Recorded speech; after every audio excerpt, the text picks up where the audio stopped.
नमस्कार. मी आहे पुण्याच्या खेड शिवापूरच्या हायवेला. समोर ते मंदिर झालं एक नवीन त्रिवेणी मंदिर म्हणून बघा, फेमस मंदिर आहे. पण मी मंदिर नाही दाखवणार आहे तुम्हाला. मी तुम्हाला एक वेगळं काहीतरी दाखवण्याचा विषय आहे. त्या इथं भाजी मंडई बसते रोडला. शेतकऱ्यांचा ताजा माल असतो आणि आम्ही नेहमी इथून येता जाता खरेदी करतो. आमची मिसेस तिकडे खरेदी करते.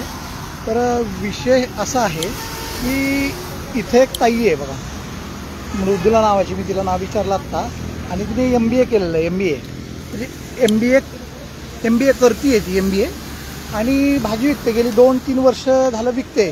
नेहमी आम्ही आल्यानंतर तिच्याकडनं भाजी घेतो. आणि सहज मिसेसनं माझ्या तिला हे विचारलं, तिचं शिक्षण विचारल्यानंतर तिने MBA शिक्षण सांगितलं. ताई, तुझं नाव काय ग? माझं नाव मृदुला. बरं, मृदुला पूर्ण नाव काय? माझं नाव मृदुला कांचन शिळीमकर. कुठली आहेस तू? मी प्रॉपर तशी कुंदवाडीची आहे. बरं. इथे साईडला केळवडे गावामध्ये राहते. हा, म्हणजे इथलीच आहे लोकल तू. लोकल. आणि किती वर्ष झालं भाजी विकतेस तू? मी आता जसं मी BBA करत होते बर तसं फर्स्ट इयर पासून हा शॉप सांभाळते. बर. आता MBA सेकंड इयरला जाईल. MBA सेकंड इयर कुठल्या विषयातून? फायनान्स मधून. आणि कुठं कॉलेजला आहेस तू? पुण्यामध्ये. बरं, म्हणजे तुला बिझनेसमध्ये वगैरे आवड आहे पहिल्यापासून. याच्यापूर्वी तू हा बिझनेस कोण करायचा? हा बिझनेस माझा भाऊ छोटा रन करत होता. ओके. त्याच्या जोडीला मग मी त्याला मदत करायला सुरुवात केली. मग आता हा सगळा बिझनेस तू सांभाळते. हा. आणि खरेदी वगैरे कोण बघतं? भाऊ बघतो छोटा. कोणाकडनं खरेदी करता तुम्ही?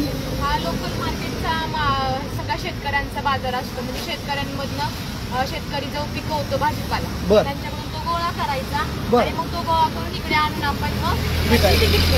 आता आम्ही बघतोय हे सगळे देशी गवार, सगळं देशी दिसतंय बघा. पावटा वगैरे सगळ्या गोष्टी आहेत ना देशी आहेत. म्हणजे हा शेतकऱ्याचा माल आहे, याच्याबद्दल काही दुमत नाही. शेंगा वगैरे पण खूप चांगल्या दिसत आहेत. किती वर्ष झालं करतेस म्हटली तू हे? आता हे जवळजवळ 3-5 वर्ष होतात. बरं, आता हे सगळं जाऊ देत. आपण एका महत्त्वाच्या विषयाकडे वळूया. आता तू मराठी पोरगी आहेस. मराठी लोकांना रस्त्यावर बसायला, या सगळ्या गोष्टी करायला कमीपणा वाटतो, बरोबर? तू आता मला हे बिझनेस मॅनेजमेंट सांग. किंवा तू किती पैशाचा रोजचा माल खरेदी करते आणि किती पैशाला विकते आणि किती रुपये तुला रोजचे मिळतात? म्हणजे हे कशासाठी? तर माझ्या फेसबुकला 7-8 हजार फॉलोअर्स आहेत आणि बरेच जण नोकरी करतात, बिझनेस पण काही जण करतात, पण फार कमी जण बिझनेस करतात. त्यांच्यासाठी एक थोडंसं आपल्याला डिटेलिंगमध्ये विचारतोय तुला. तसं म्हणायला गेलं तर मराठी माणूस हा आहे ना, फक्त एक लाज वाटते ह्या कारणामुळेच माग आहे. बरोबर. आपला तर मारवाडी लोक समाज बघायला गेलं तर त्यांनी खूप ग्रोथ केली. का ग्रोथ केली? कारण ती लाजतच नाही. बरोबर. कुठलाही धंदा असू दे. बरोबर. आता साधं एक पाणीपुरी स्टॉलचं उदाहरण घ्यायला गेलं, तो महिन्याला लाख रुपये कमवतोय. बरोबर.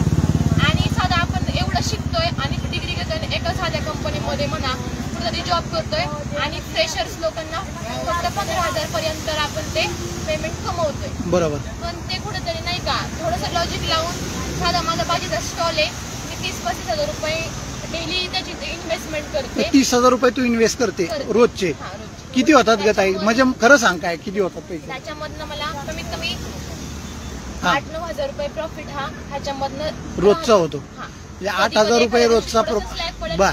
आपण थांबणं गरजेचं नाहीये, आपण राहणं गरजेचं आहे. जरी थोडासा एखाद्या बिझनेस लॉस प्रॉफिट होत राहतो, बरोबर, पण इन्कम आहे भरपूर चांगलं. बरोबर. म्हणजे एक 5,000, 8,000 ते 10,000 रुपये महिन्याला, म्हणजे अगदी 5,000 पकडले तरी 1-1.5 लाख रुपये तू महिन्याला कमवतेस. खूप चांगलं आदर्श उदाहरण आहे ताई.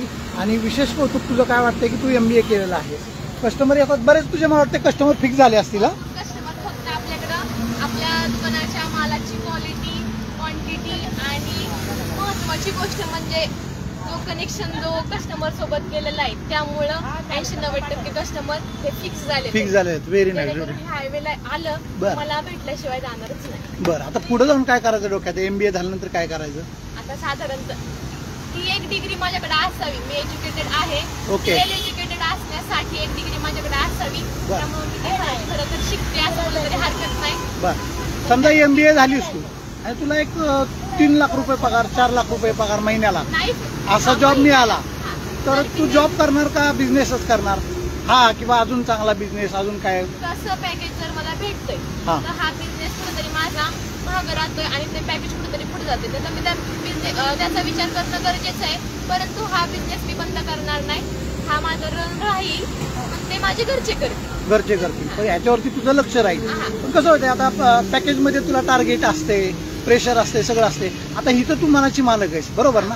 हा पण बिझनेसमध्ये आणि तुझ्या नोकरीमधला फरक आहे, बरोबर? हा, तर खूप छान वाटलं तुला ताई भेटून. मित्रांनो बघा काय गंमत आहे ना, म्हणजे आपण शोधल तिकडं आपली नजर फक्त शोधक पाहिजे, शोधक वृत्तीची नजर पाहिजे.